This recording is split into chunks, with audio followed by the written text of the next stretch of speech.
In this session, we are going to discuss about functions given by power series. If any given power series like summation n equal to 0 to infinity an z power n has a non-zero radius of convergence or its sum is a function of z, say f of z, then I am going to write our f of z as summation n equal to 0 to infinity an z power n, that is equal to a0 plus a1 z plus a2 z square plus and so on. So the given function is going to be written as a power series. A function f of z cannot be represented by two different power series with the same center. So we can't able to write a given function as a two power series, right?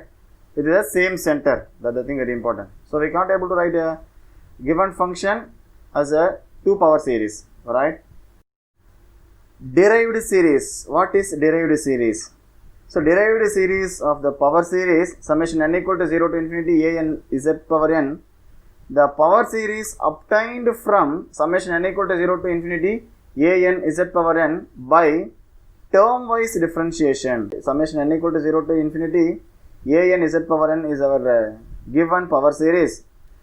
So I am going to expanding this. I got a0 plus a1 z plus a2 z square plus and so on, right? So now I am going to differentiating this power series, right? So I am going to differentiating this. So I got n times z power n minus 1. So that is summation n equal to 1 to infinity n times a power a n z power n minus 1. So this is our derived series. So I am going to expanding this. So I got a1 plus 2 times a2 z plus 3 times a3 z square and so on, right? Just I am going to differentiating this terms. If I am going to differentiating a0, I got a 0 because of this constant. Here I got a1 plus here I got 2 times a2 z. Then third term becomes 3 times a2 z square, a3 z square. Like this is the derived series. I got it from a given power series by term wise differentiation. The derived series of a power series has the same radius of convergence as the original series. So this result is very important to set, right? The radius of convergence of a given power series is 1. Then I am going to find a derived series, that is a term wise differentiation of a given power series. Then I got a derived series, right?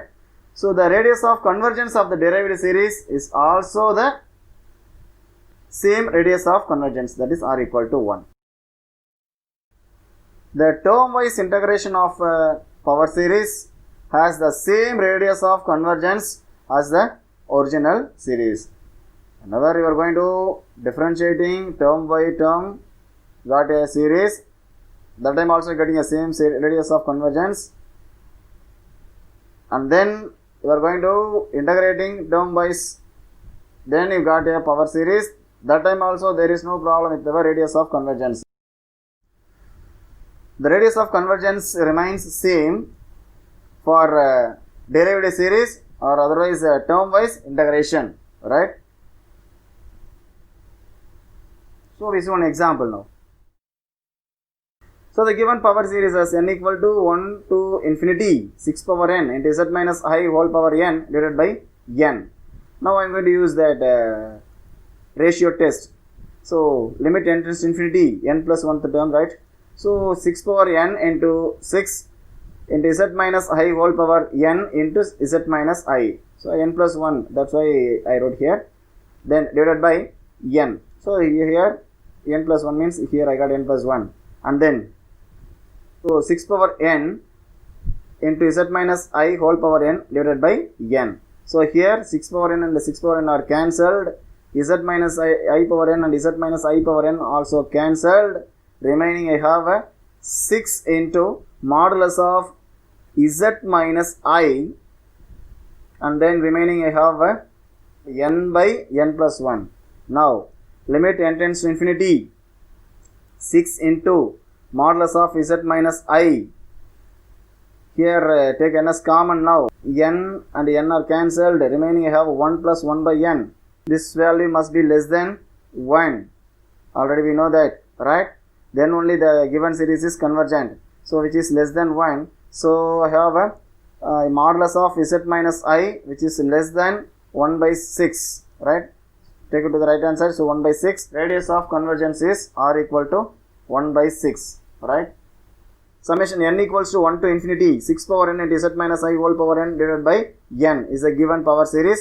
Now I am going to find a derived series. So for that purpose I am going to differentiating this. So I got a n times z minus I whole power n minus 1. So I got here. So here n and n are cancelled. Right. So remaining I have a summation n equals to 1 to infinity 6 power n z minus I whole power n minus 1. Right. Now I am going to applying that ratio test, right? So limit n tends to infinity 6 power n into 6 into z minus I whole power n minus 1, right? So I'm going to find n plus 1. So put that plus 1. So plus 1 and minus 1 are cancelled. So remaining I have a 6 z minus I whole power n divided by the 10th term, that is 6 power n into z minus I whole power n minus 1. Now limit n tends to infinity 6 into modulus of z minus I whole power n divided by z minus I whole power n, and remaining I have here 1 by z minus I. See here z minus I whole power n, z minus I whole power n are cancelled. So it goes to numerator. So remaining I have a limit n tends to infinity 6 times z minus I. So it must be less than 1. Then only the given series is convergent. So that I put that this is less than 1. So I take it to the right hand side. So its modulus of z minus I is less than 1 by 6. So our radius of convergence is 1 by 6. State and prove Taylor's theorem, right? A function f of z is analytic inside a circle C with a center at z0 can be expanded in the series f of z equal to f of z0 plus f dash of z0 into z minus z0 plus f double dash of z0 into z minus z0 whole power 2 divided by 2 factorial plus and so on. Nth derivative of f at z0 into z minus z0 whole power n divided by n factorial plus and so on, which is convergent at every point inside the circle C. So this is the Taylor's theorem. So what we have to prove here? My f of z equal to summation n equal to 0 to infinity nth derivative of f at z0 into z minus z0 whole power n divided by n factorial. Before entering the proof, we must know about a concept, Cauchy's integral formula. Cauchy's integral formula here, f of z0 equal to 1 by 2 pi I integral over c f of z divided by z minus z0 into dz. Here f of z is analytic. The curve C must contain the point z0, right? Now I am going to differentiating Cauchy's integral formula with respect to z0. Nth derivative of f at z0 equal to n factorial divided by 2 pi I into integral over C f of z divided by z minus z0 power n plus 1 into dz, right? So by using this formula, we have proved our Taylor's theorem, right? Now move on to the proof. Let lambda be a circle having z in its interior and concentric with the circle C and lying inside C. F of z is analytic inside and on lambda. So this is the given C. So I am going to consider a circle, lambda circle. This is concentric with our circle C. The z0 is a center here, and the circle must contain the point z. Then I am going to consider a point W on the circle lambda. Let W be any point on the lambda. So z minus z0, the distance between z minus z0 is less than the radius. So the radius is here W modulus of W minus z0. So from this I am going to dividing by w minus z naught on both sides. So I have modulus of z minus z naught divided by w minus z naught is less than 1. So because I am going to dividing this, otherwise we take it to the left hand side. So remaining I have 1, right? So modulus of z minus z naught divided by w minus z naught is less than 1. By Cauchy's integral formula, just now we have discussed that Cauchy's integral formula. By using that formula, our f of z is equal to 1 by 2 pi a integral over lambda f of w, the point which is lying on the circle w, right, divided by w minus z into dw. Now I am going to adding z naught and subtracting z naught, plus z naught and minus z naught. So remaining I have that is equal to 1 by 2 pi I integral over lambda f of w divided by w minus z naught. Take a minus is common, so z minus z naught into d lambda. That is equal to 1 by 2 pi I integral over lambda f of w divided by, I am going to take a w minus z naught as common, so remaining have 1 minus z naught divided by w minus z naught into dw, right? So that is equal to 1 by 2 pi I integral over lambda f of w divided by w minus z naught into, take it to that numerator, 1 minus z naught divided by w minus z naught whole power minus 1. Now we know that formula. 1 by 2 pi I integral over lambda f of w divided by w minus z naught into 1 plus, this is the value of x, so z minus z naught divided by w minus z naught plus x square, so z minus z naught by w minus z naught the whole square plus and so on. Using summation, I am going to write the series 1 by 2 pi I integral over lambda f of w by z minus z naught, f of w by z minus z naught, and the remaining have a, I am going to write this series as summation, right, n equal to 0 to infinity. So z minus z naught whole power n, right, varying only the power n, so and then divided by w minus z naught whole power n into dw.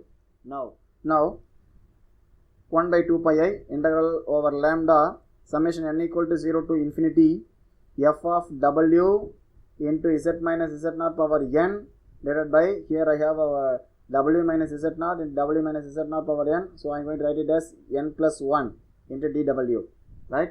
Now summation n equal to 0 to infinity z minus z naught power n into 1 by 2 pi I integral over lambda f of w divided by w minus z naught power n plus 1 into d lambda. Using that result, right, using that Cauchy's integral formula, summation n equal to 0 to infinity z minus z naught power n. So this becomes, this entire term becomes nth derivative of f at z naught divided by n factorial. Just now we have discussed the result, right? So now this becomes summation n equal to 0 to infinity nth derivative of f at z naught divided by n factorial into z minus z naught power n. Converges uniformly and converges absolutely, right? Okay. So with this end of our proof. So Taylor series or power series. Now we see that one theorem. The power series with a non-zero radius of convergence is the Taylor series of its sum, right? So the given power series is going to be written as a Taylor series, right? The given power series is f of z equal to a naught plus a1 into z minus z naught plus a2 into z minus z naught whole square plus and so on. So this is the given power series, right? So now this power series is a Taylor series or not? That is the proof here we have to prove, right? Now I am going to substitute z equal to z naught. So what I get now? So f of z naught equal to this term 0, this term 0, the entire terms are 0, only that I have a z naught. So my f of z naught equal to a naught. So the value of a naught is f of z naught. Now I am going to differentiating this. So I get f dash of z, that is equal to, this term becomes 0 because of it is constant. Remaining I have a a1. I am going to differentiating this, get 1. So a1 plus 2 times a2 into z minus z naught, right, plus and so on. Just I am going to substitute z equal to z naught. So I get f dash of z naught equal to a1 because the terms are 0. Z equal to z naught. becomes 0. Z equal to Z naught equal to 0. Here the value of A1 is f dash of Z naught.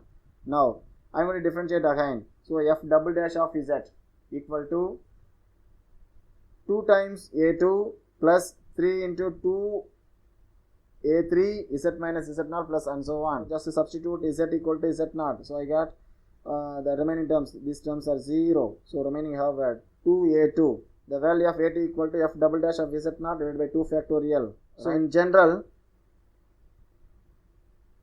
nth derivative of Z naught equal to n factorial into an. So the value of an equal to nth derivative of f of z divided by n factorial. Just to take it to now substitute that values, that is a0, a1, a2, a3, a4 and an in the given power series. So our f of z equal to the value of a0. A0 is f of z naught, right, plus the value of a1 is f dash of z naught,